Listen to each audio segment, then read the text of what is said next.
Greetings, fellow speculators. There's a little company I like to watch called Eurasian Minerals. They've been around for a while doing prospect generation deals, getting their partners to put up money and expertise to work the projects. And over time, they've turned to more royalties and collecting royalties and keeping royalties than just prospect generation deals.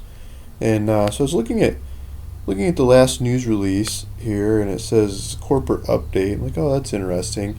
And they said the regulators are asking for what's going on. There's price movement happening, and they say that there's no adverse material changes in business. But why are the regulators asking? So I'm looking at the quotes, just a recent chart. What's this price action happening? They've been going down over the last, since 2011, like most everyone else in our sector, little natural resource companies. But just recently, when they put this news release out, it must be about this drop in price here from kind of 85 cents to 55 cents. And there's a lesson for you. That's a great reason not to use stop losses. Someone probably sold a little bit of shares and someone else had some stop losses here. There's not a whole lot of volume on these companies. It just fell through the floor. This one's traded in the American markets and the Canadian market, so it's probably even more.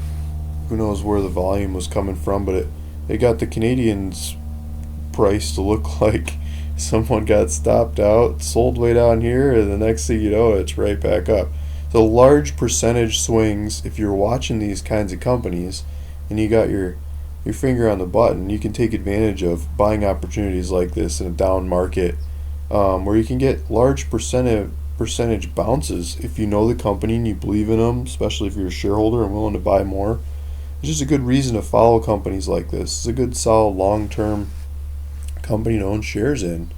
If you'd like to get to know Eurasian Minerals better or more, I'd recommend you go to Eurasian Minerals website and subscribe to their news releases. Look at their presentations, and the guys there are very well presented and very knowledgeable. It's a wealth of knowledgeable guys working that company. They all seem to be out of Colorado School of Mines. Maybe they just call the alumni group there. But, just very well educated, very knowledgeable guys making great deals and series of great deals, piling up the value of this company. And just a quick window that someone took advantage of. If you're watching for these kinds of deals, I recommend you also subscribe to my YouTube channel. I'll try to point out more opportunities like this as they happen. So if you're subscribed and deals like this come along, I'll try to point them out in a timely manner that you can take advantage of them. In a down market like this, it should be even easier. There's less people watching for these kinds of opportunities. So I hope you're subscribed and or leave some comments below. Tell me what you think about these kinds of videos and companies like Eurasian Minerals. Thank you.